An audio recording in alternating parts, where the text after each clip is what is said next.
Let me extend a warm welcome to the final lecture of our Gifford Lecture Series at the University of Edinburgh for the academic session 2021 to 2022.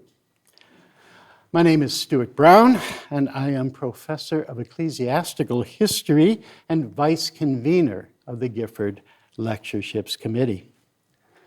And the Gifford Lectures are a renowned lecture series for the exploration of natural theology in its widest sense, including the foundations of morals and the development of social ethics.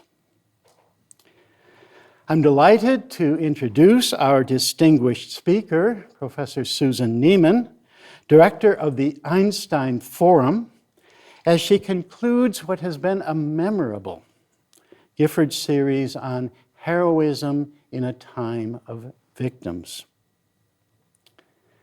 Her lecture this evening is entitled Paul Robeson, Art in the Service of Heroism, and she will be exploring the extraordinary life of this renowned athlete, singer, stage and film actor, lawyer, linguist, and global social activist. The son of an escaped slave, he was the most celebrated Black American of his day, loved and admired throughout the world. But he struggled against prejudice and persecution in the United States, where his voice was largely silenced. Please note that the lecture and questions this evening are being recorded, and the video will shortly be available online on the university's Gifford Lectures web page and also on YouTube. And as our Gifford series draws to an end, let me note that there is still an opportunity to continue to engage with questions and themes of this series by joining the online discussion on the Gifford Lectures blog, which you'll find on the Gifford Lectures web pages. Professor Neiman, could I now invite you to present the last of your Gifford Lectures? Thank you, Jay.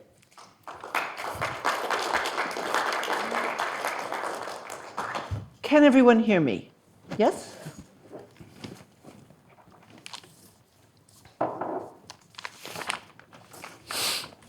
The man I've chosen to portray as my final hero was among countless assorted honors once urged to stand for Lord Rectorship of the University of Edinburgh. But I only discovered that after I'd chosen him. Descriptions of Paul Robeson by those who knew him are so consistently rapturous, you might suspect he was invented, or highly exaggerated at the very least. But there are very, very many, and they've been vetted by good historians. All the evidence suggests that his talents and achievement embodied the very highest of which humankind is capable. That's the reason we have the concept sports hero, a phrase that often annoys me, but it makes some sense to honor the will and discipline that drives some people to strain and train their bodies beyond the normal limits of human coordination and endurance. As it happened, Robeson first made national headlines in America as the best football player in the country. His combination of brains, brawn, and grace was unmatched. Nor was that even enough sport for him. In college, Robeson also won varsity letters in baseball, basketball, and track. None of this stopped him from being an outstanding scholar and champion debater 4 years running, chosen valedictorian of his graduating class. By the time he left Rutgers University, he read Greek, Latin, and some Hebrew. Late in life, he expressed a wish to become a professor of linguistics. Language has always fascinated him, and there's no clear answer to the question of how many he knew, largely because Robeson himself knew how complex is the question of what it means to know a language. He once said he could argue in 9 and sing in 25. All that brought him a full scholarship to Columbia Law School, which certainly sharpened his analytical skills, but could not guarantee him a job in an age of appalling racial discrimination. He'd wanted to work in what was not yet called civil rights law, but anyone who hired a black lawyer could be sure his case was doomed. Robeson quit after a secretary at the firm where he worked refused to take dictation from an obscene word for black people. After trying his hand at amateur theater, he was discovered by Eugene O'Neill, who engaged him to star in 2 plays produced in New York and London, which launched his stage career. Later, some would say he was the greatest Shakespearean actor of his time. He was surely its greatest singer, eventually regaling audiences of thousands who came not only to hear his honey mellow baritone, but his subtle interpretations of songs from many lands. Nonetheless, countless witnesses attest that he wasn't spoiled by stardom or pride in his considerable achievement. He remained loyal to old friends and was as happy to connect with small children, fishermen, or mine workers as with the crowned heads of Europe, not to mention less hereditary forms of royalty embodied by Albert Einstein, W.B. Du Bois, Jawaharlal Nehru, or Sergei Einstein. On top of it all, he was tall, strong, and in younger years so beautiful that sculptors and photographers begged to portray him. He accomplished what he did under some of the worst conditions imaginable. His father escaped from North Carolina's slavery at the age of 17. Through the fierce discipline he later instilled in his children, William Drew Robeson worked his way through several languages and Lincoln University to become an esteemed reverend of the African Methodist Episcopal Church in Princeton. Their lives were always financially precarious. They became more so when Reverend Robeson was forced from his first pulpit for being insufficiently subservient to Princeton's white power structures, which set limits on the black community.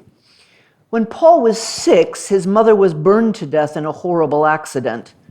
It's a fact that makes his oft-repeated renditions of "Sometimes I Feel Like a Motherless Child" particularly poignant. Black people who wanted to study were expected to go to the black universities that were founded at a time when few other universities were open to them. Despite similar promise, Paul's older brother Bill was denied admission to Princeton via a letter saying, "We don't take colored," from Woodrow Wilson, who was president of the university at the time. But Paul won a full scholarship to Rutgers, where he was one of 2 black students. He experienced brutal discrimination, which often kept him from working with the choir and sports teams, though he was the star of both. Many outside contests forbade his participation, and no one would give him a bed. Even worse, in his first term, he was savagely beaten by the entire football team, whose star he later became. He responded with such force that they refrained from further violence. But even decades later, when he was an international superstar at a level few ever achieve, Du Bois called him the most famous American in the world, not just the most famous black American. If you count the whole world, he was the most famous American. He was subject to racist abuse. When he was returning in 1939 from a series of sold-out concerts across Europe, the ocean liner's steward told him he'd have to eat in his quarters. Robeson responded by seating himself and his family in the middle of the dining room. After filling the arena at the Hollywood Bowl in 1940, he could only find a room in Los Angeles by paying double the usual sum and promising not to use the restaurant. Robeson responded by reading newspapers in the hotel lobby for several hours each day. The fact that he was able to channel the rage he surely felt into disciplined determination to more achievement is itself a testimony to nearly superhuman strength. So why did I know nothing of this extraordinary man until November 1988, when a Chilean friend gave me 2 of his albums as a parting gift when I left Berlin for the first time? Claudio said, "If you're going back to America, you need Paul Robeson." My own political background, which was shaped as a child by the civil rights movement in the South, If anyone had less reason to be ignorant of Paul Robeson, it was me. I later learned I was hardly alone. Like others who came from liberal families, I had often heard his voice. One album of patriotic songs recorded during World War II played in my childhood home so often I knew them by heart. But I didn't know they were sung by a black man, nor did I know of his story, which led to his being so thoroughly blacklisted during the Cold War that generations like mine would not even know his name. In 1940, his cantata, 11 minutes, Ballad for Americans, was played at both the Republican and the Communist Party conventions. The recording is hard to hear today. It seems an impossibly hopeful attempt to connect American ideals of freedom with the task that still remains, as he put it at the end of the ballad. In the bitterest of ironies, that hope was appropriated by the forces in America who destroyed him. Much of this lecture will be devoted to that destruction, as well as the question of whether his own actions provoked it. Allow me to delve a little further into his achievement. As a singer and actor, he was not merely a talented interpreter. He prepared for his first performance as Othello by studying all of Shakespeare, as well as many plays of Shakespeare's contemporaries. For later productions, he attended medical school classes to research his portrayal of Othello's epileptic fit, and even tried out translations in other language to deepen his emotional range.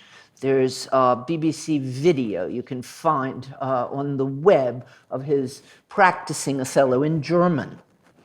He never ventured to change the bard's lines, but his interpretation of the play was deeply informed by his understanding of the plight of the black man in white society.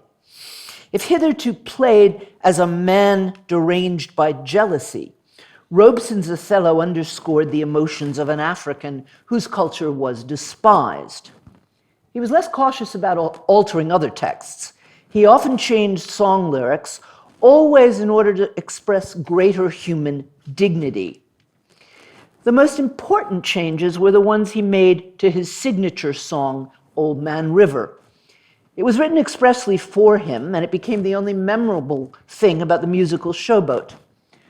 Robeson said he always sang it gladly, since it had ensured his place in stardom. But however beautiful the music, he could not be happy to sing the original lyrics, and the fact that they were written expressly for him only reveals the depth of racist assumptions in the 1920s. After the Spanish Civil War, Robeson changed the lyrics.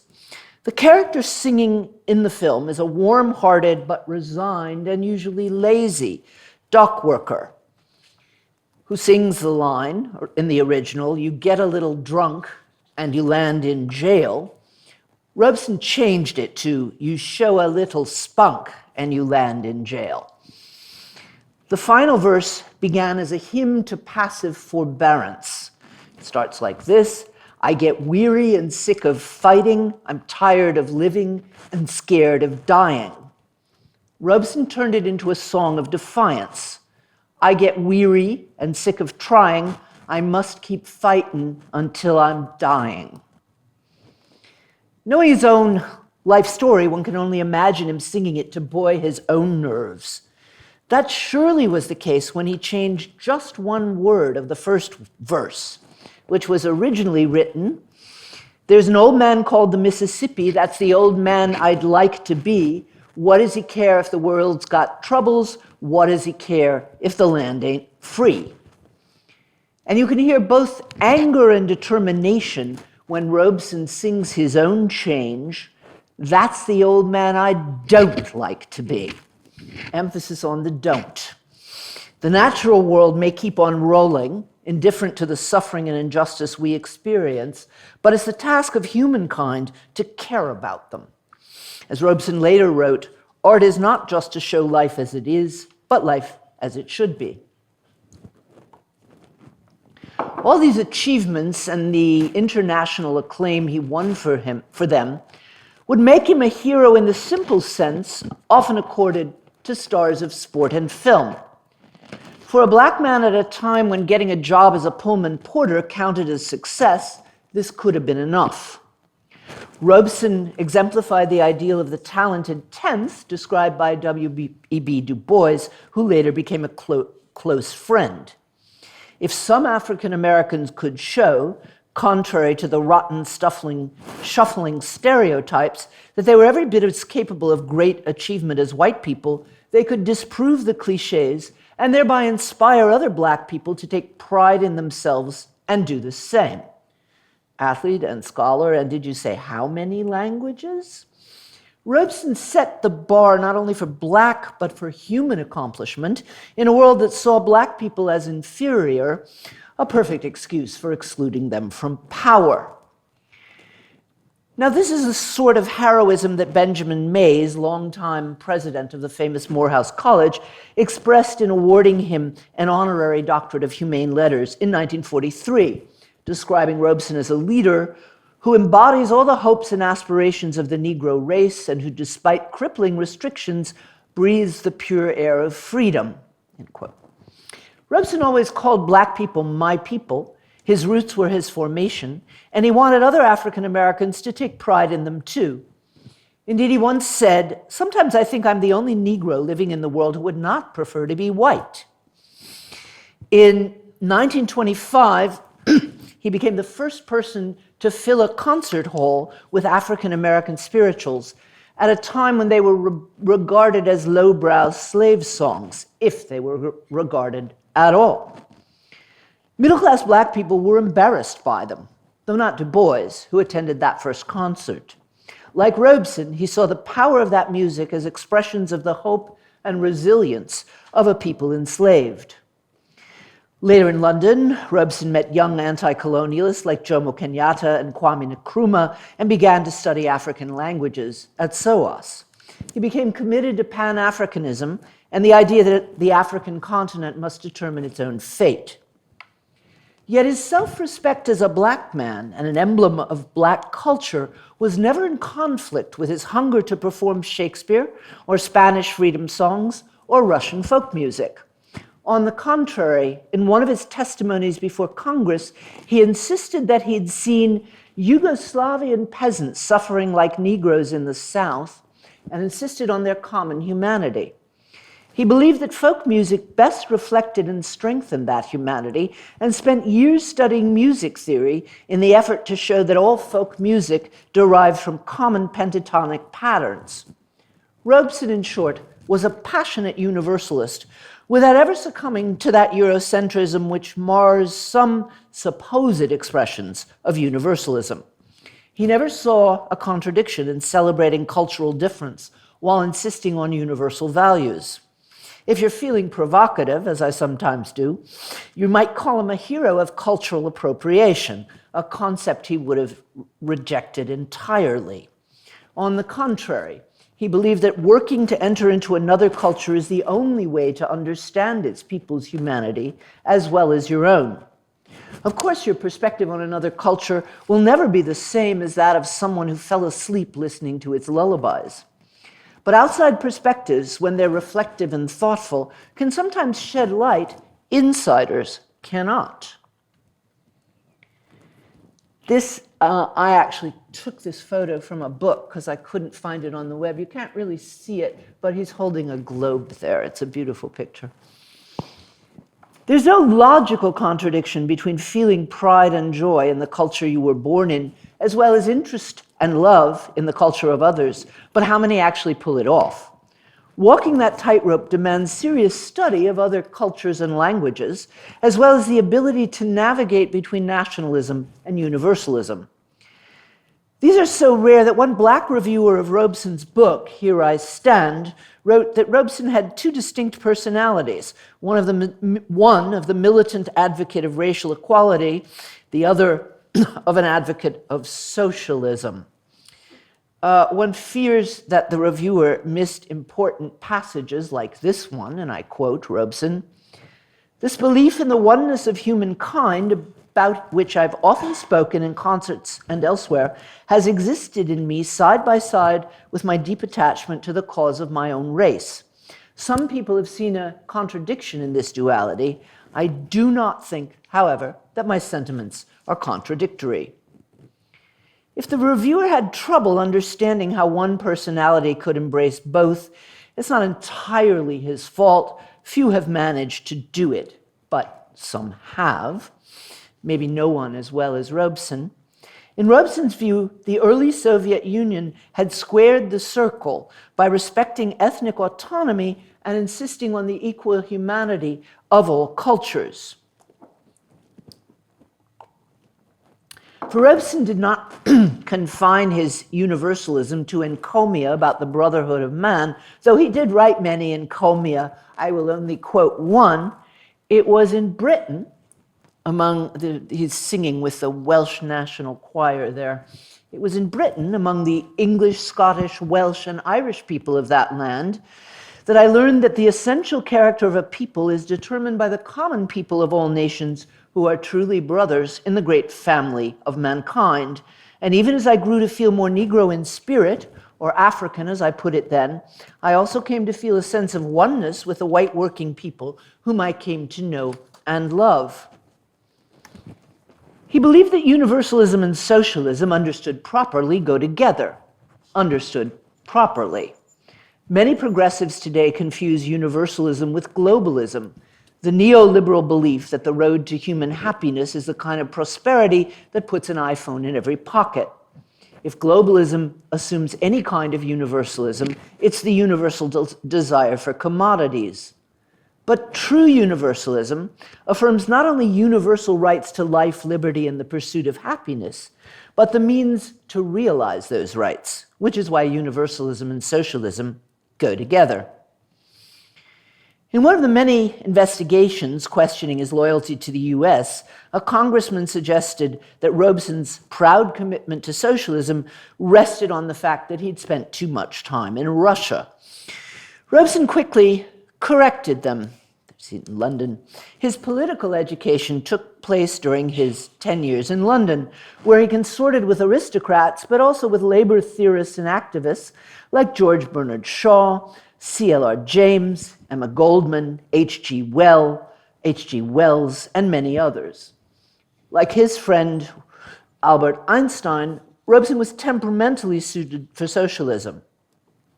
He always spoke warmly of the strength and wisdom of the Black community in which he was raised, though most of them, including his revered older brother, were denied the opportunity to realize their talents on a greater scale. He remained friends with many till the end of his days.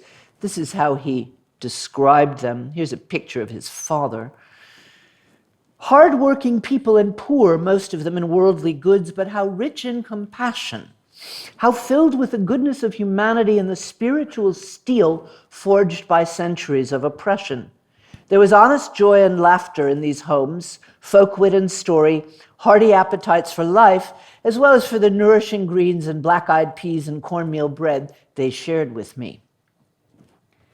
But a turning point came in 1929 when, after leaving a posh affair in a dinner jacket in London, he ran into a singing demonstration of Welsh miners. Impulsively, he joined them, and when he learned they had walked all the way to London to protest their wretched poverty, he organized enough contributions to provide them with a ride back home on a train that included a carload of food and clothing for their suffering families. It was the beginning of a deep friendship between Robeson and the Welsh that lasted beyond his lifetime. There are regular exhibits about him in the National Museum of Wales today, and his favorite of all his films was Proud Valley, in which he plays a miner who comes to Wales. The miner's name is David Goliath. His encounter with striking miners was also the beginning of his resolution to put his growing fame to good use. "My song is my weapon," he declared. Following that accidental meeting, he gave thousands of free and benefit concerts for the causes he supported, from Jewish refugees in London to striking steelworkers in Michigan. To the consternation of his producers, he also began insisting that tickets to most of his performances were priced at sums ordinary workers could afford. More importantly, he began to think differently about the purpose of his art. Robeson loved classical as well as folk music, but preferred Bach and Beethoven to his contemporaries. And he wrote, "People like Stravinsky and Schoenberg write music which technically looks well on paper. In performance, it is static and ugly. Modern writers should get back to the melodic appeal of Bach, of Purcell, of the madrigal school. Music is not literature, it's sound. It should please the ear." Now, what some might call Philistine was not just personal preference, but part of a desire to reach the emotions of the widest possible audiences. Few people succeeded so well.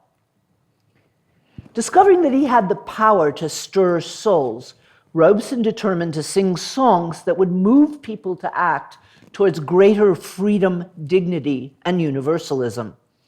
He liked to pair songs of the Spanish Civil War, like Los Cuatro Generales, with the American battle hymn of the Republic, the Yiddish Partisanenlied with the black spiritual Didn't My Lord Deliver Daniel.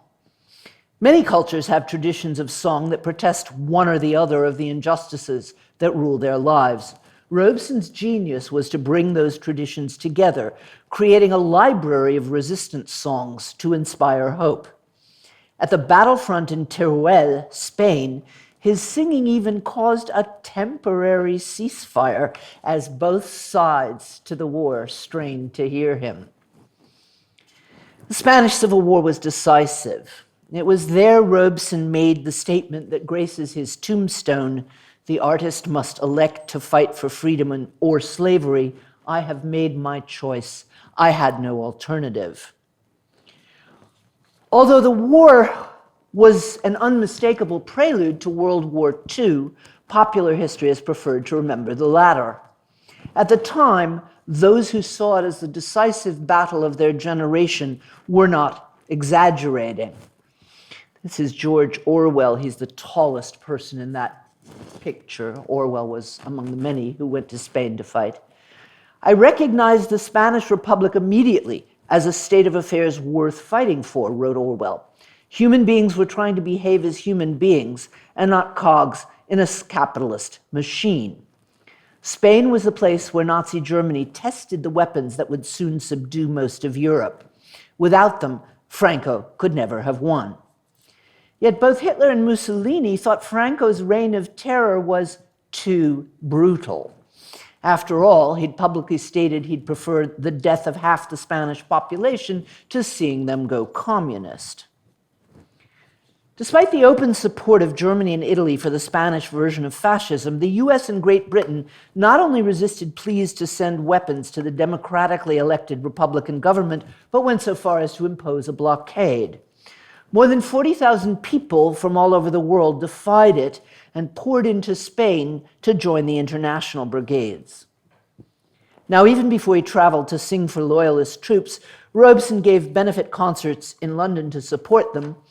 His donation and passionate appeals to save the Republic kick-started the Negro People's Ambulance for Loyalist Spain, as he called it. Robeson's visit to the battlefields in 1938 determined his politics ever after. The great battlefield of the century, he determined, was the battle between fascism and communism. For Robeson, as for millions of others, fascism stood for racism, violent oppression, and war. Communism for universal human rights. But wait, you may ask, what about the Hitler-Stalin Pact? It's surprising that eminent historians are among those who raise the question, for the archives clearly show that the Soviet Union made many overtures to Britain and France seeking a defensive alliance against Nazi Germany. That those efforts failed is no real surprise, given that American, British, and French forces intervened from 1918 to 1922 to fight the young Russian Revolution. It's understandable that in the absence of other alternatives and beset in the East by Japan, who had won a war against Russia in 1905, Stalin felt the need for a non-aggression pact with Nazi Germany until he could bolster Soviet military defenses. This despite the fact that Hitler had written, quote, this is from Mein Kampf, The destruction of Bolshevism, which is Germany's essential task, is the ambition of my life and the raison d'etre of National Socialism.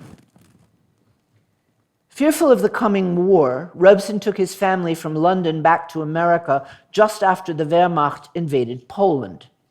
When the US finally declared war after Pearl Harbor, Robeson threw himself into the war effort. He donned a uniform and toured the country raising money for war bonds, singing patriotic songs, and appearing at rallies with Eleanor Roosevelt. In between, he recorded government radio broadcasts to inspire anti-fascist resistance, singing to Red Army troops in Russian, Chinese guerrillas in Chinese, and even a Norwegian song for underground circles in occupied Norway. He refused an invitation to sing at the White House because Roosevelt was dragging his feet on integration, but campaigned for his re-election in 1944. In his speeches during the war, Robeson drew connections between European fascism and American racism, insisting that one could not fight for freedom abroad while countenancing the Ku Klux Klan at home. Given that Japanese propagandists claimed to be fighting for people of color the world over, and 50% of African Americans believed them, many black people were reluctant to support the war effort. By connecting the fight against fascism with the fight against segregation for African American audiences, Robeson was crucial in getting their support. When America entered the war, the great black boxer Joe Louis was drafted, as were many sport and film stars. But Robeson received a 3D draft exemption for persons considered essential to the war effort in a civilian capacity. Now, some of you will know the line from Othello's last speech.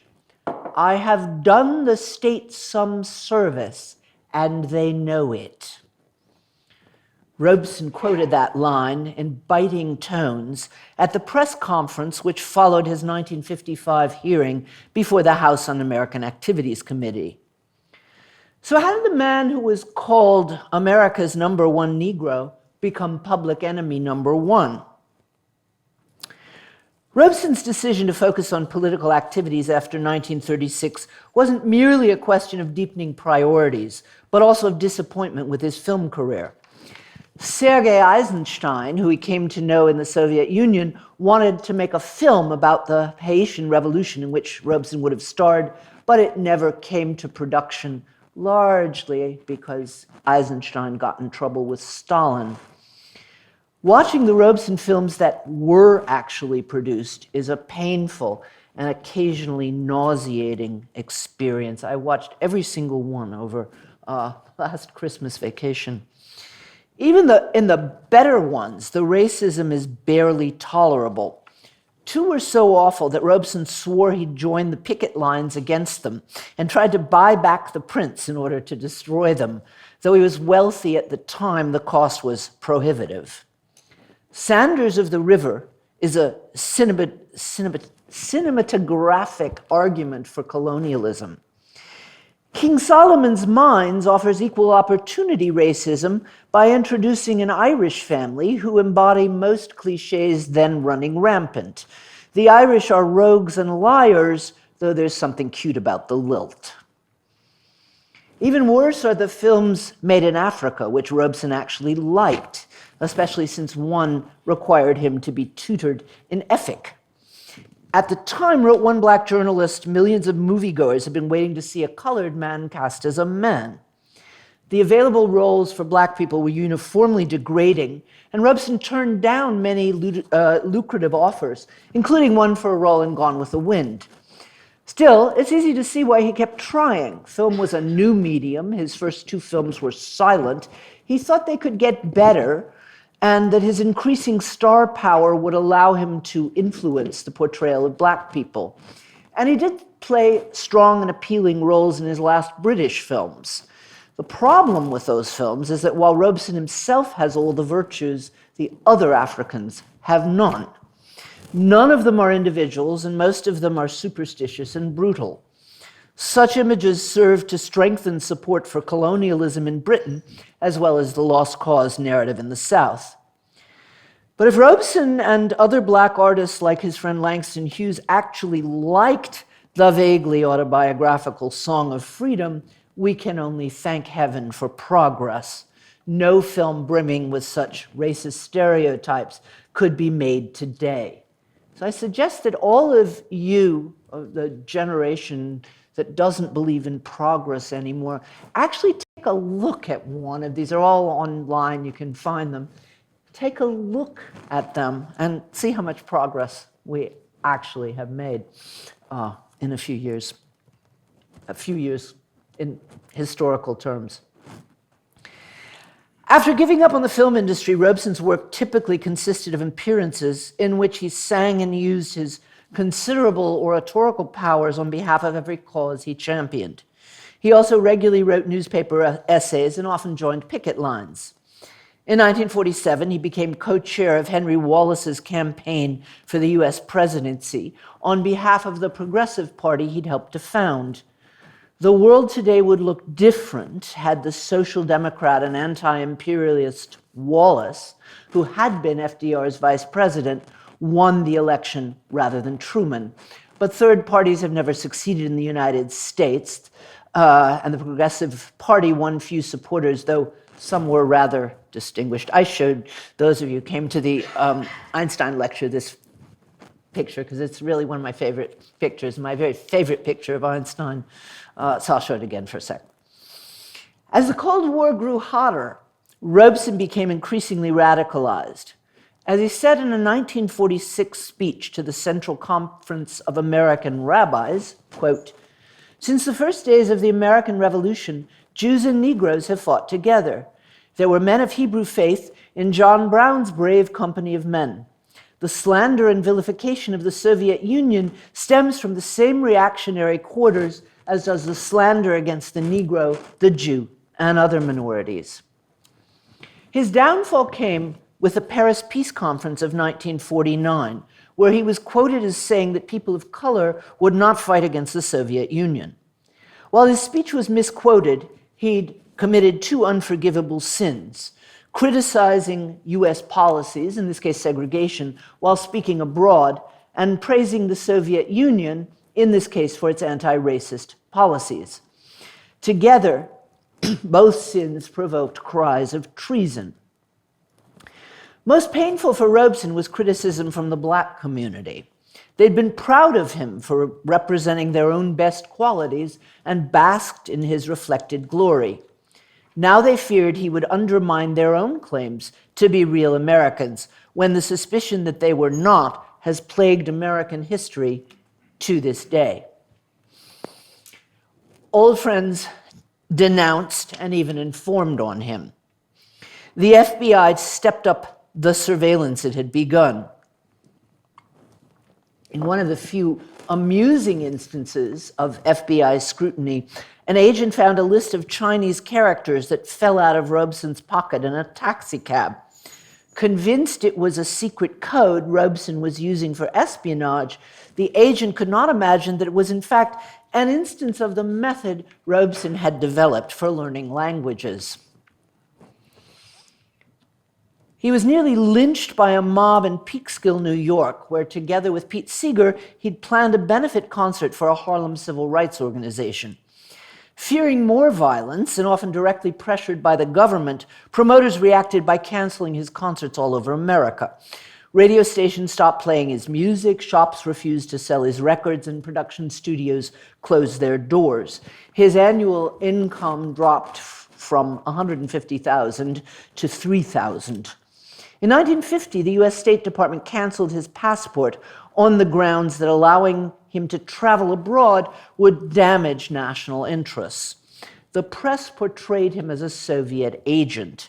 As Robeson later wrote, "It should be plain to everybody, and especially Negroes, that if the government had a shred of evidence to back up that charge, you could bet your last dollar they would have tried their best to put me under the jail." His fight for the right to travel took 8 years, repeated application, and no end of legal expenses. In the meantime, his many supporters abroad organized on his behalf. The British Let Robeson Sing campaign was particularly active. He sang the world's first transatlantic concert by telephone to those supporters at a sold-out concert in London, followed by a virtual visit to the Eisteddfod. I'm probably pronouncing that wrong. It's in Welsh. The Welsh National Music Festival. From Vancouver, the Union of Mine and Metal Workers organized an outdoor concert where 30,000 people turned out to hear him sing on the Canadian border. 27 nations, as different as Mexico, Japan, South Africa, Sweden, and China, celebrating his 60th birthday.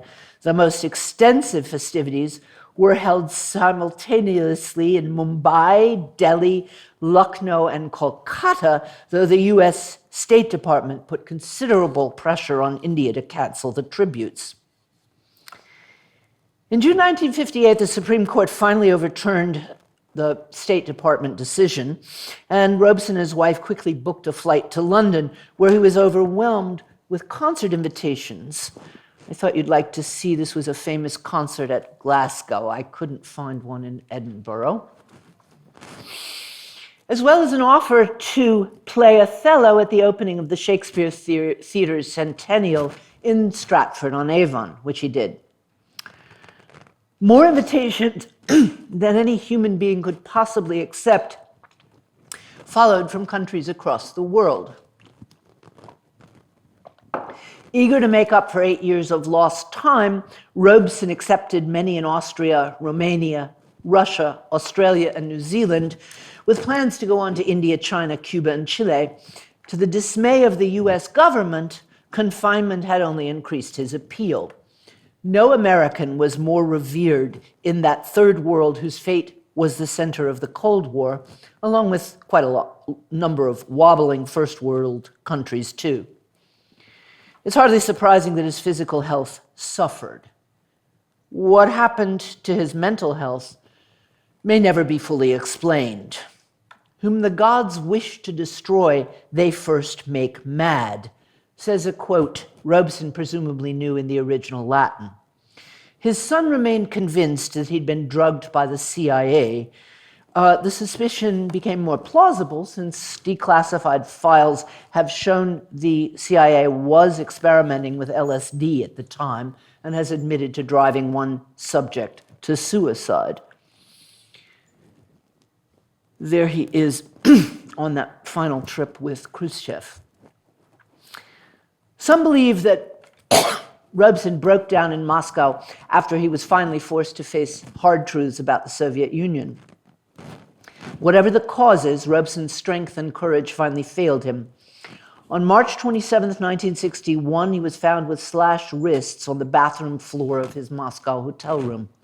His wife and son hurried to join him, placing him in the Barvika sanatorium, where he recovered enough to convince the doctors to allow him to return to London as long as he promised to rest. 2 days after returning, he lapsed into a state of depression and paranoia worse than any he had suffered. He was taken to a London clinic where he was given a battery of psychotropic drugs and 54 rounds of electroshock therapy. After many months, friends concerned by his near catatonic state insisted that he leave the clinic. One of them had been impressed by a doctor who treated concentration camp survivors in East Berlin, where Robeson agreed to go.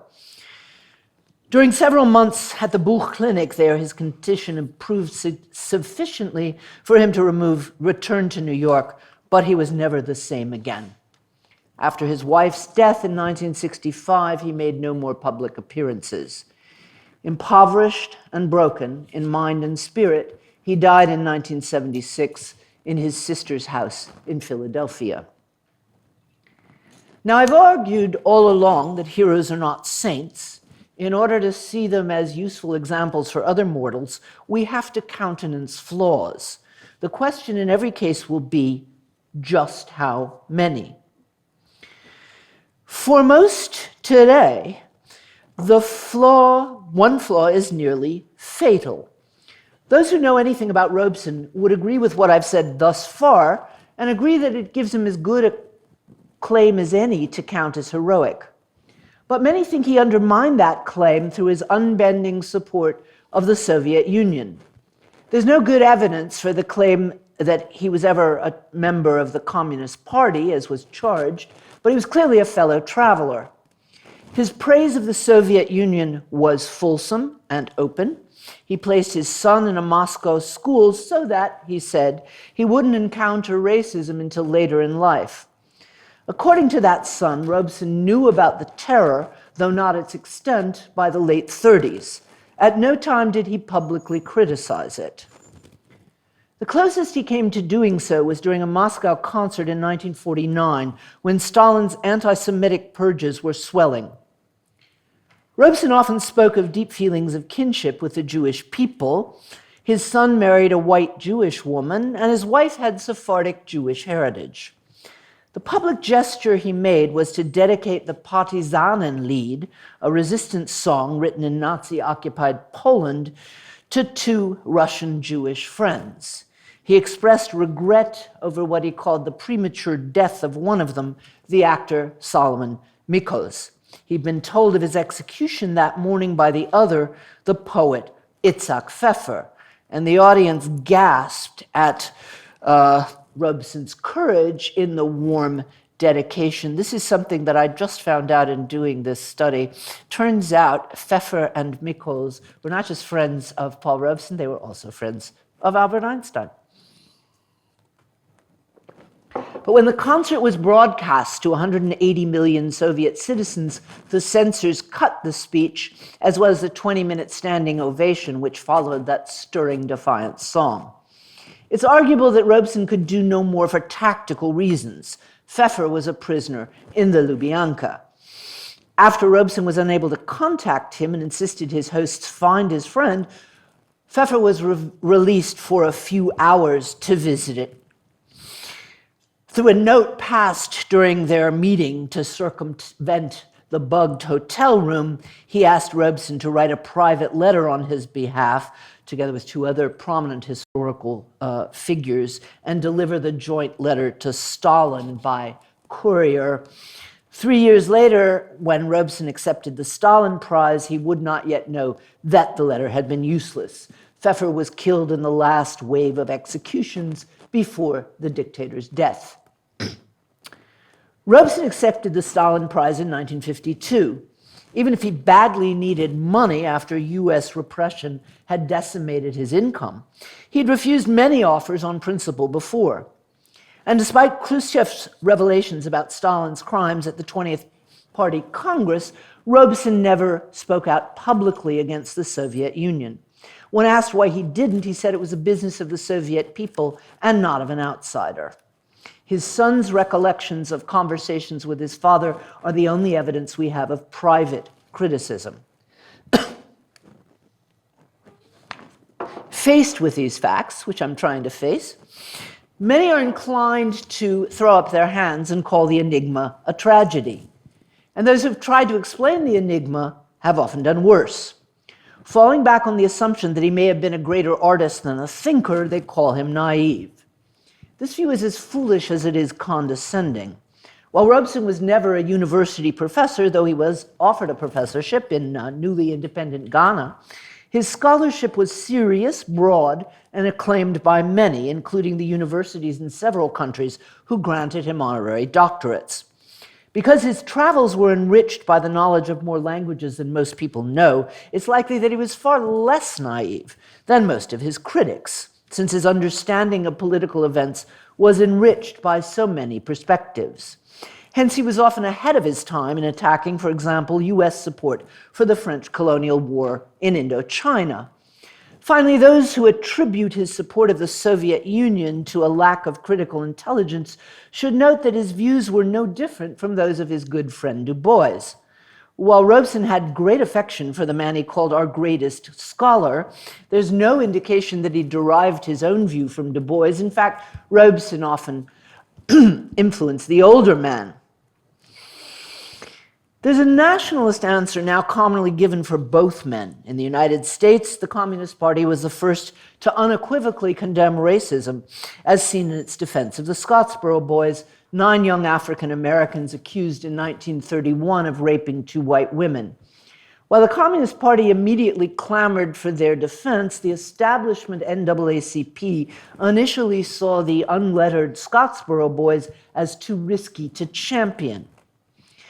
Now, Robeson was as defiant and unbending as ever a man was, but he actually never mentioned the Scottsboro Boys, whose trial took place before his own political activism began.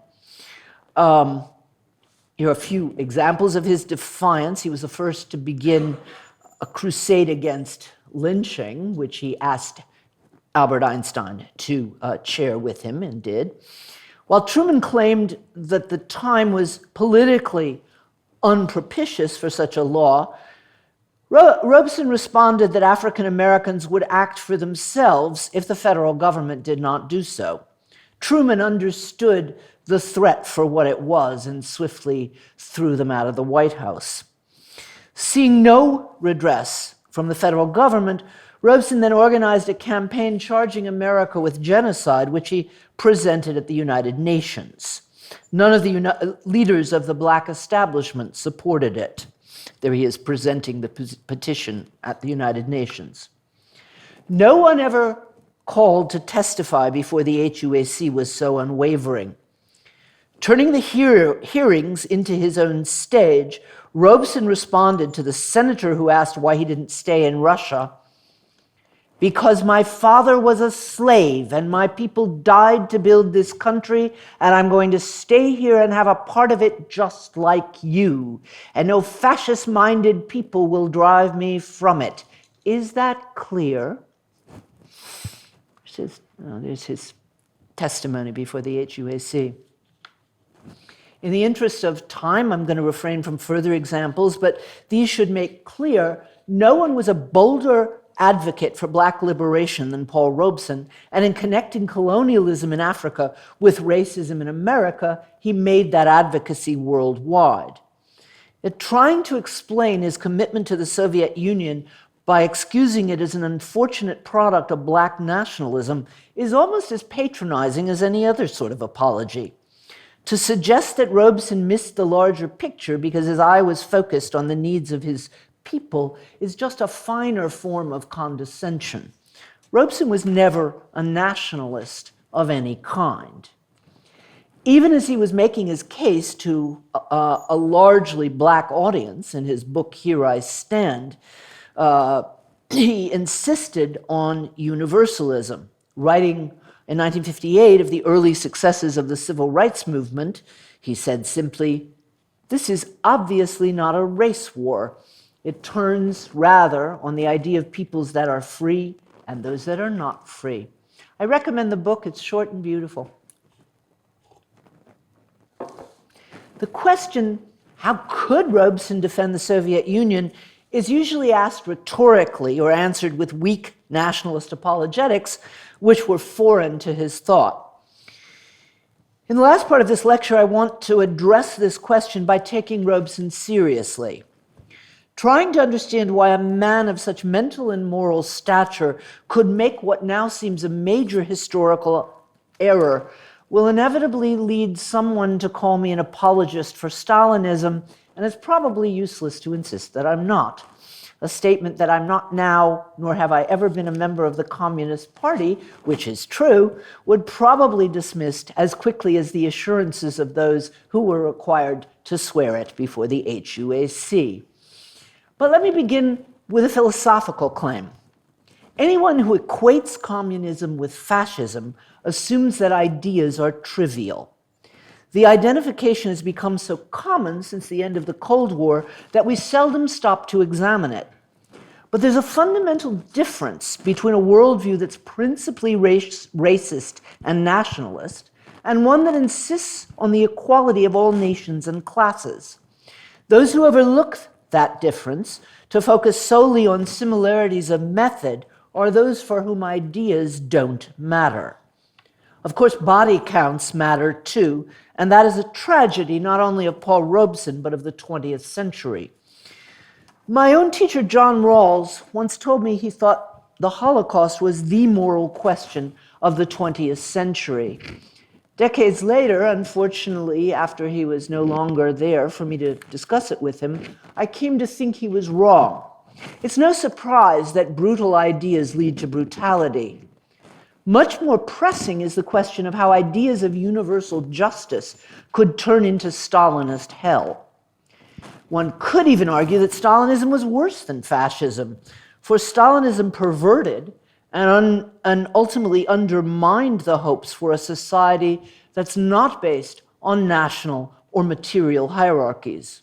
We have yet to fully face it or mourn it properly, or address the question of how noble ideas can have terrible consequences. I'll continue with a truism.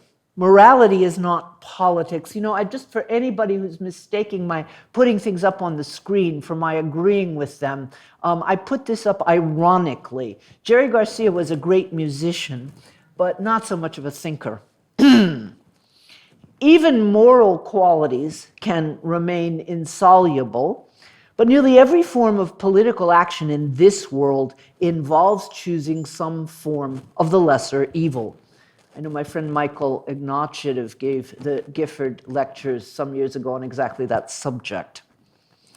Even participating in elections requires compromises.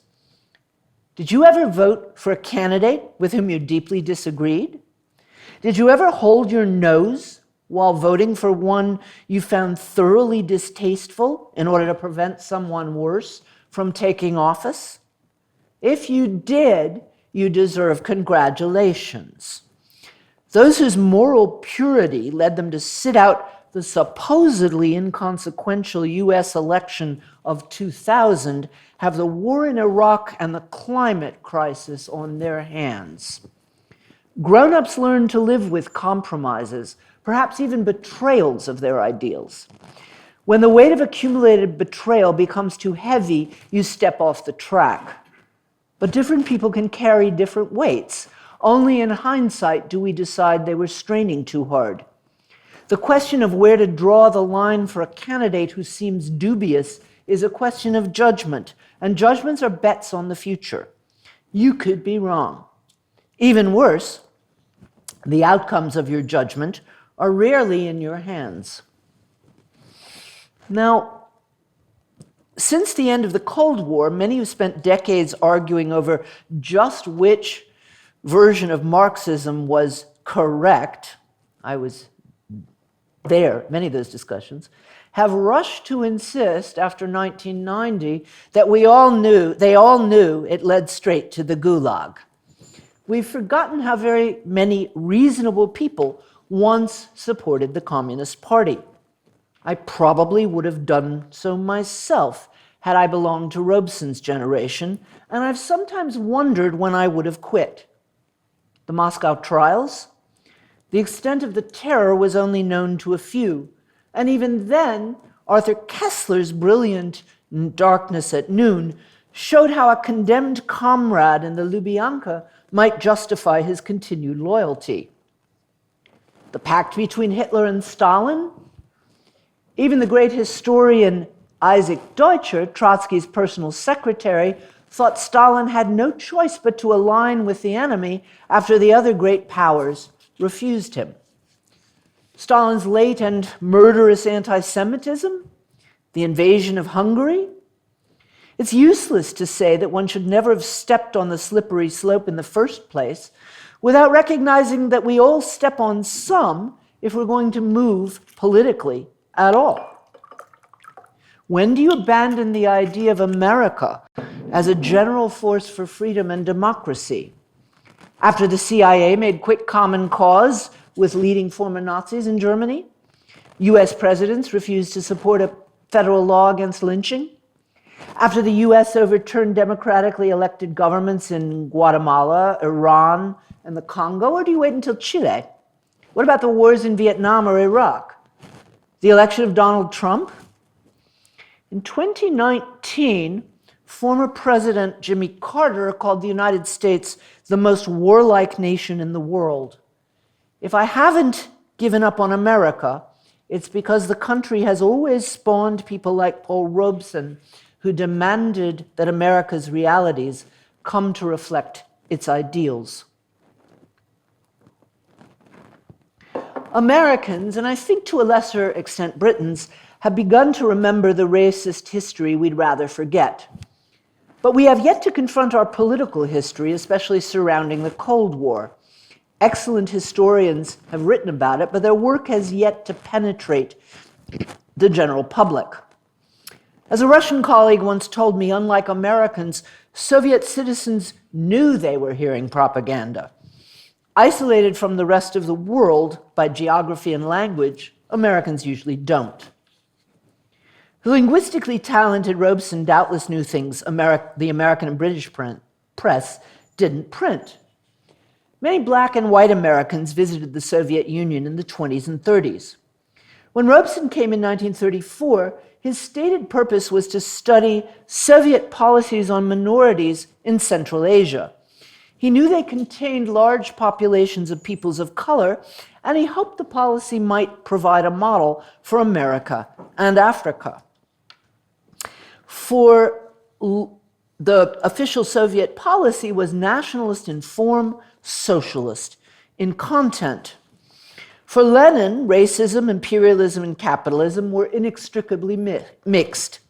Stalin's constitutional amendment forbade discrimination on the basis of skin color or language 30 years before such a law could be passed in the United States. By the early 1930s, the Soviet Union recognized over 100 different nationalities with varying degrees of autonomy within its borders. And according to a major Russian historian, that time turned into the most extravagant celebration of ethnic diversity in any state ever financed. By the end of the 30s, each republic had its own theaters and libraries, opera company and writers' unions, and an academy of literature and history, though many of their citizens had been illiterate 20 years earlier. A student of mine from Kazakhstan works on Soviet opera in Kazakhstan, so I actually learned something about how this was done. A polyglot like Robeson must have rejoiced. We know he was entranced by the performance of an Uzbek opera company in Moscow. Married to a talented and independent woman, he was also impressed by the Soviet Union's pioneering steps towards women's rights. There were drawbacks. Stalin became increasingly a Russian nationalist, even though he came from Georgia. But the drawbacks must have seemed trivial at a time when a man as black as Robeson couldn't sit down for coffee in much of the US, and when African American culture was just beginning to be recognized as culture at all, largely thanks to Robeson's own efforts. While the first visit to Russia didn't commit Robeson to socialism, though he was impressed by what he saw there, the Spanish Civil War did the rest. As he later wrote, this is him singing in Spain, British Foreign Secretary Anthony Eden and many others in the Tory-led government believed the fascists served more British interests than the loyalists. And as Robeson wrote, in the great country houses where I had often been welcomed as a guest, having tea and exchanging smiles with Lord and Lady this and that, a quiet serenity prevailed. Hitler and Mussolini, well, they might be thought to be bounders, uncouth fellows really, and quite unacceptable socially, but upper-class England was rather pleased by what the dictators were doing. Emboldened by Western responses in Spain and Munich, Nazi Germany continued its advances. Robeson was hardly the only outraged observer. But when America joined the war effort, Robeson threw himself, as I've said, into it. Far from being naive, he took a grown-up position and one he held all his life. When there was war, he stood for the side fighting fascism. During the Cold War, it seemed clear which side to avoid, the one that had, for the first time in history, used nuclear weapons. Elsewhere, I've written about Truman's decision to bomb Hiroshima against the recommendation of his leading generals. Like much of the world, Robeson suspected that the militarily unnecessary strike, which killed 150,000 Japanese in an instant, was in fact a signal to Stalin. He also knew that it was the Red Army that broke the back of the Wehrmacht. With 27 million military and civilian casualties, the Soviet Union suffered most in the fight against fascism. Knowledge of Soviet sacrifices produced the kind of loyalty that's hard to dislodge, and post-war US and British policy did nothing whatsoever to dislodge it. On the contrary. In April 1945, on Churchill's orders, the British Foreign Office produced a contingency plan for attacking Russia in July. Shortly after the war, the US made common cause with the Nazis because they were the world's most fervent anti-communists. As Robeson gently put it, the fact that his outlook on world affairs was formed abroad is a key to an understanding of why I may differ with others of my generation. Somewhat less gently, Robeson told a New York symposium that there was only one choice, back to fascism or on to socialism, and the sooner we get in step with the rest of the world, the sooner we will commence to straighten out our own problems. Now, it was often charged that the Soviet Union was using the anti-colonial movements and the fight against segregation in America for its own geopolitical purposes, and this was surely true. The claim was not only widespread in political circles, but in popular American films like The Red Menace. Another awful film I watched over Christmas. It's worth remembering, however, that this pressure played a helpful role, not only in pressure from the Soviet Union, played a helpful role not only in major Supreme Court decisions like Brown v. Board of Ed, but also in President Kennedy's decision to support the civil rights movement and send federal troops to Mississippi in 1963. As Robeson himself put it, and I quote, "Some people say that Soviet support of anti-colonialism is merely a matter of playing politics. But wouldn't it be wonderful for colored people everywhere if the US delegation to the UN also played politics in that way?" American, British, and French governments publicly scorned Soviet statements supporting decolonialization as propaganda ploys. Privately, they worried they'd lost the initiative on world peace. And the US in particular made considerable efforts to manage its image abroad. Unfortunately, recently declassified documents show that at the same time the US was trying to upgrade its image with CIA-sponsored cultural programs, the Strategic Air Command was contemplating just which cities would be among the 1,000 targets slated for nuclear destruction in Eastern Europe, the Soviet Union, and China. Under circumstances that both sides could reasonably regard as verging on war that would wreck the planet, one can understand why Robeson took the same course he'd taken a decade before. Remaining silent about the abuses in the Soviet Union, as he'd restrained his criticisms of the US during World War II, he stood on the side of those he held least wrong against those he held most dangerous. Not much enigma there.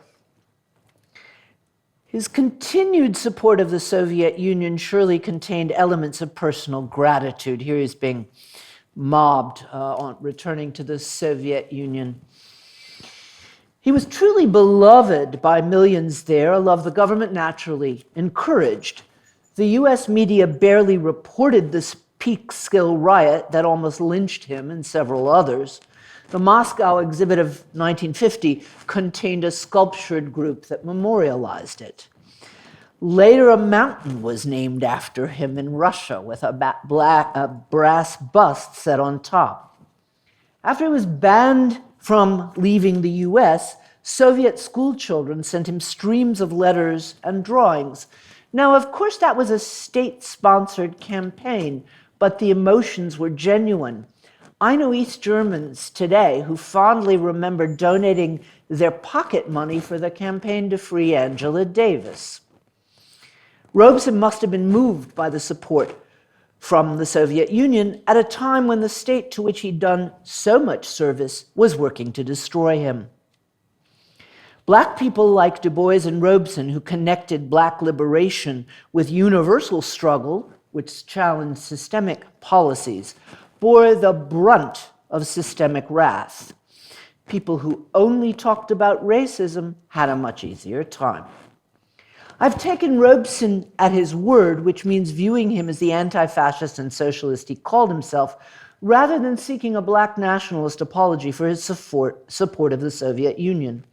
African Americans were first in his heart, but he loved many others and fought for a world in which all would be equal. He lost. So did we. Robeson's birthday became an occasion for international revels. At the New York celebration of his 46th, the Bakers Union donated a cake so large it had to be carried by 2 men. At the party attended by some 2,000 people in the New York Armory, the playwright Mark Connolly said that Robeson represents a highly desirable tomorrow, which by some lucky accident we are privileged to witness today. Robeson was a threat because he served as a reminder of what socialism stood for. But as the folk poet Willie Magruder put it during a tribute at that much later, "Too tall, Paul, too tall, that's all.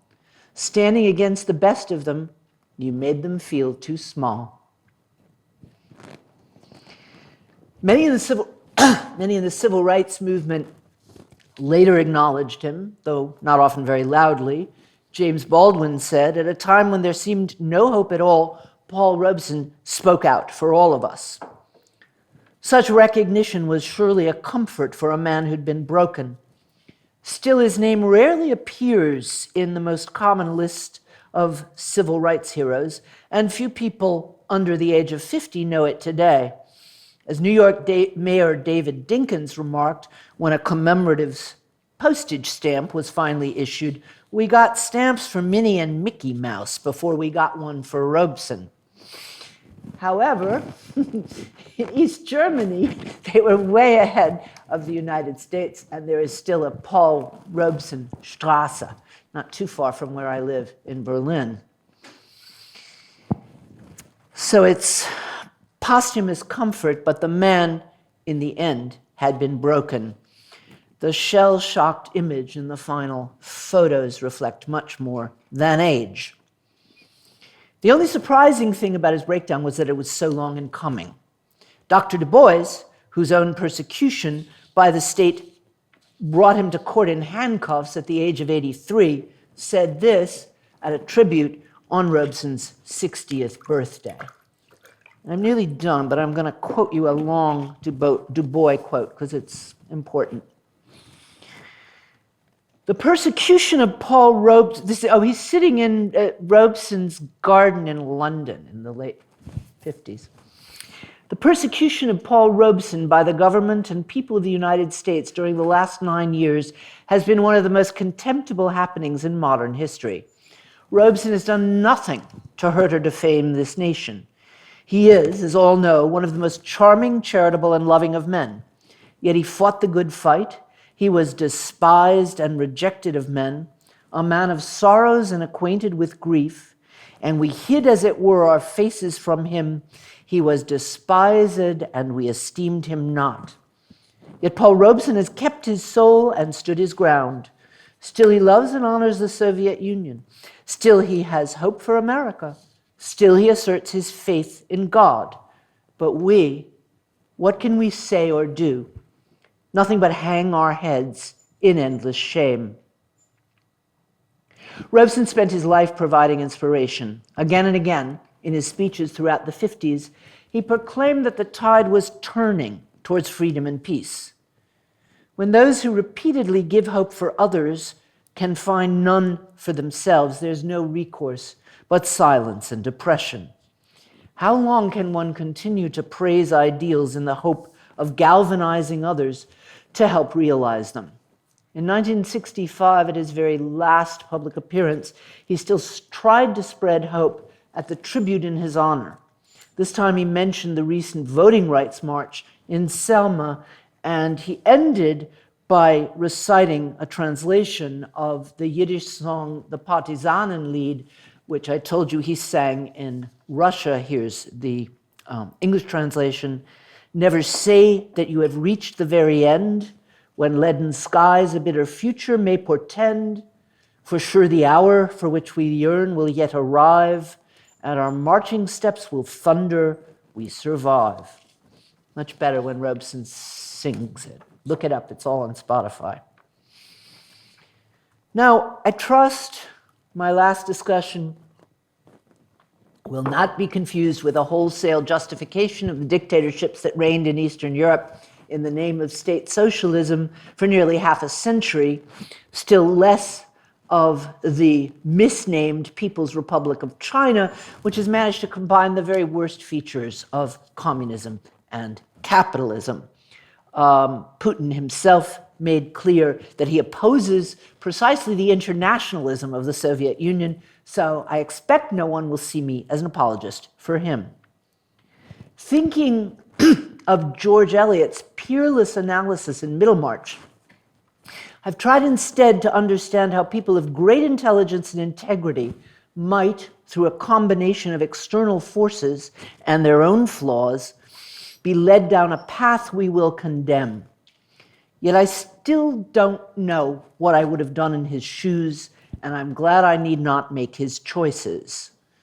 Understanding those choices is crucial to understanding the history of the 20th century, so sorely in need of discussion today. For the post-Cold War order's consensus, namely that any form of socialism leads to terror, has prevented us from asking whether another form is possible. I have hopes that my discussion will not be misread everywhere, but I suspect in some quarters it will. If I've overcome that fear and suspicion for the sake of a small contribution to enlightenment, it's by thinking of those heroes who took far greater risks than I.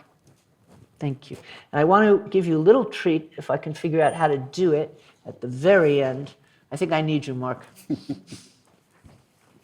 This is the very last concert that Robeson ever gave in Sydney, Australia. Well, we had a meeting on the site, and Robeson was introduced to the workers, and he spoke about his relationship with the workers in other countries because he was a prominent figure in the international working class movement.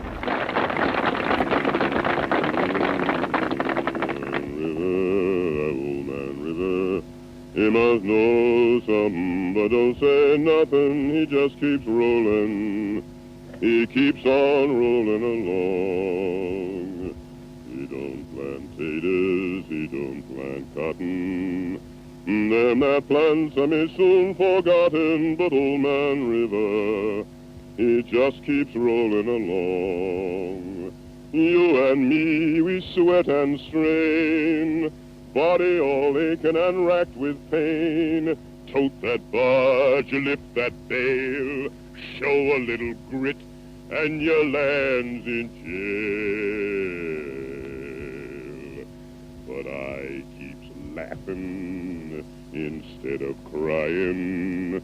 I must keep fighting until I'm dying. And Old Man River, he'll just keep rolling along.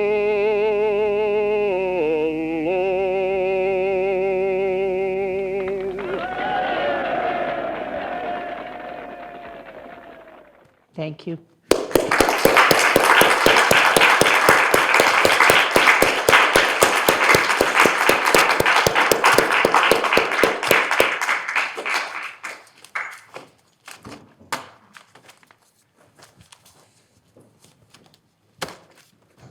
a couple of questions. Thank you so much for that, Susan. But then I want to give a final appreciation for the series. But we do have time for a couple of questions if someone would like to raise them. Very hard to follow Paul Robeson. Yes, we have a question here.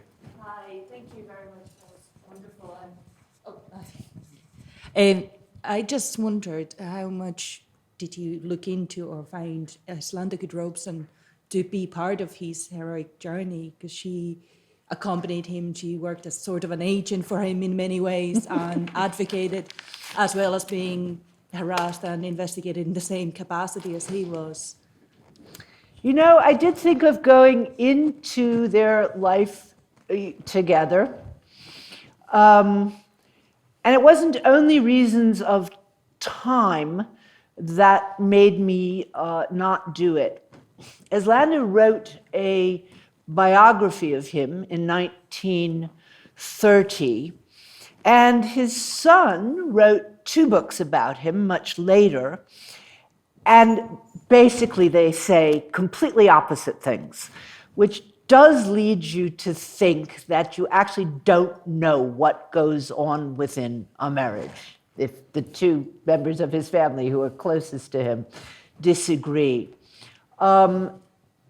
It was a rocky marriage at times. I think both of them were at fault, given what I've been able to glean. It then became an open marriage, which she accepted. I think she would have preferred that it not be open.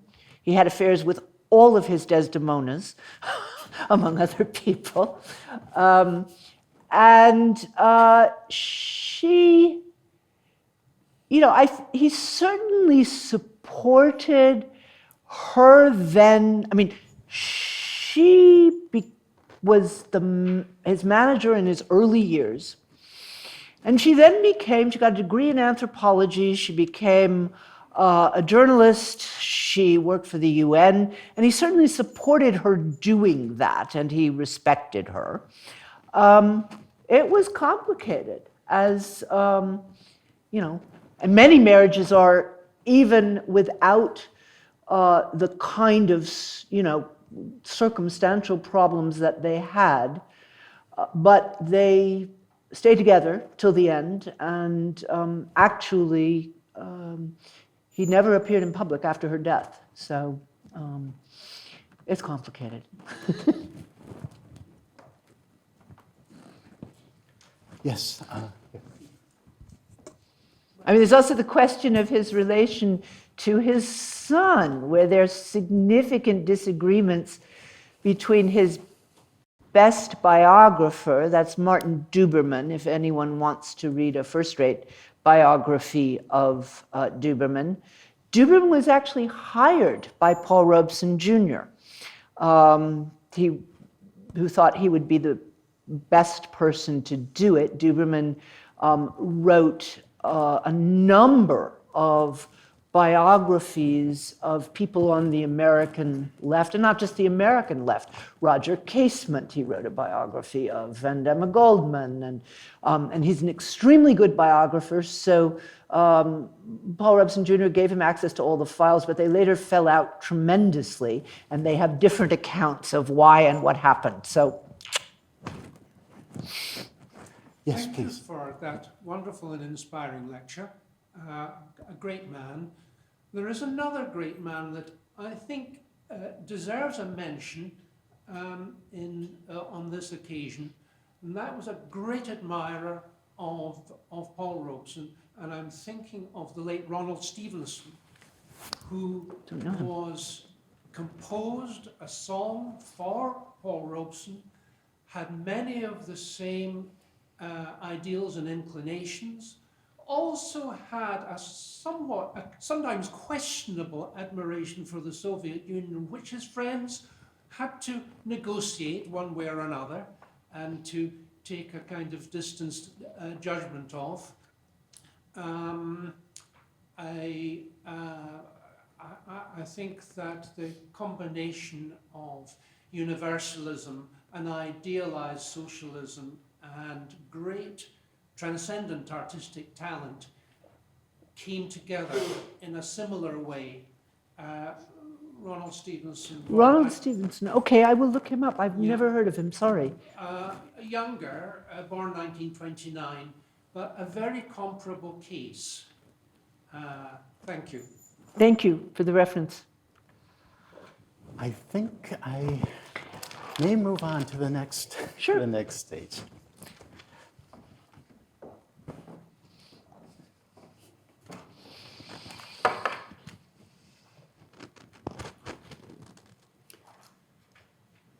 I might just make a comment. Emma will remember our colleague Andrew Ross, who I believe was at that Glasgow open air concert and was profoundly moved. It is my honor on behalf of the Gifford Committee to offer some concluding remarks by way of expressing our appreciation to Professor Neiman. Now more than 133 years old, our Gifford Lectureship at the University of Edinburgh has featured some of the world's most renowned scholar teachers, and Professor Neiman has brought added luster to this distinguished company. She's given us a beautifully crafted series of lectures on heroism in a time of victims, a theme of immense importance in our troubled world. Her lectures have been eloquently presented, and she has been extremely generous in her responses to our questions. Her Gifford lectures have explored vital questions of moral agency and how we can find the inspiration and the courage to act in a moral way on behalf of others. Our world is sadly characterized by injustice and undeserved suffering, profound inequality, widespread oppression, the arrogance of wealth and power, and the seductions of exclusive nationalism, fascism, and racism. We're haunted by the appalling tragedies of the slave trade and slavery, of the Holocaust, of colonialism, and capitalist exploitation. We seem to live in a world of victims. And in time, we can grow numb. We can lose confidence in ourselves, in our political institutions, in our aspirations for justice. We can see ourselves as victims. We can become resigned to and even embrace victimhood. Some say we live in a post-heroic age with our civic institutions, our hopes for society, our very humanity under threat. But in these powerful lectures, Professor Neiman has challenged such resignation.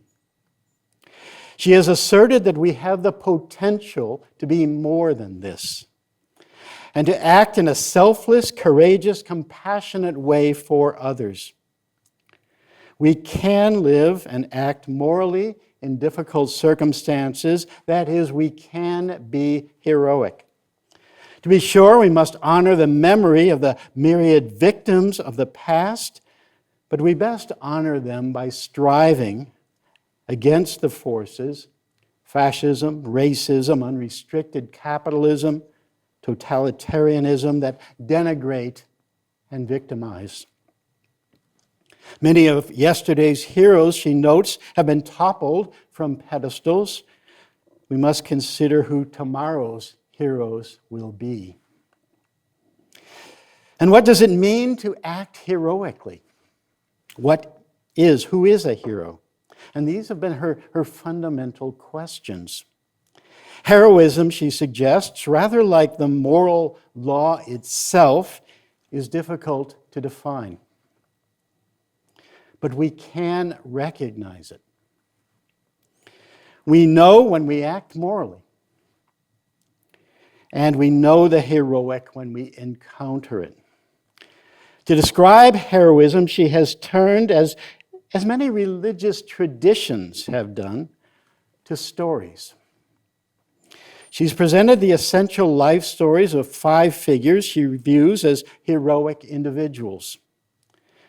She began with a figure from Greek mythology, Odysseus, who she portrays as a prototype of the modern hero, not bound by his origins, employing reason and wiles rather than brute strength, striving against fate, and inspiring others with his presence or charisma.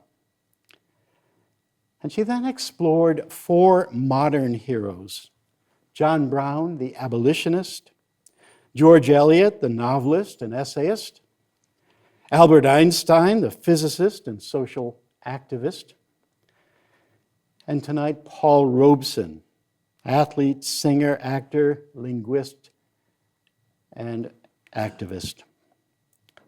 These 4 were heirs of the Enlightenment, expressing in their lives a commitment to the Enlightenment conception of universal and equal human rights, rooted in natural law. All 4 worked in practical ways for a world in which each individual could flourish. All challenged fate or deterministic views of the world. All 4 had a presence, a charisma. All 4 were contested figures, condemned by many, but persevering with courage. All 4 were extraordinarily gifted individuals who exemplified heroic qualities in a magnified way. But they were also flawed, imperfect, and all too human. And this may have led to another quality. All 4 were people of great compassion, of great empathy for imperfect people like themselves. And infusing the lectures has been a sense that while these 4 heroes have left a name behind them, there are many others who have left no memorial, but who have acted quietly in a heroic manner and inspired those around them to moral action. It has been an exemplary Gifford lecture series, exploring the vital themes of moral agency and the human potential for moral action. We look forward to the publication of the book based on this series. There are many for me to thank this evening.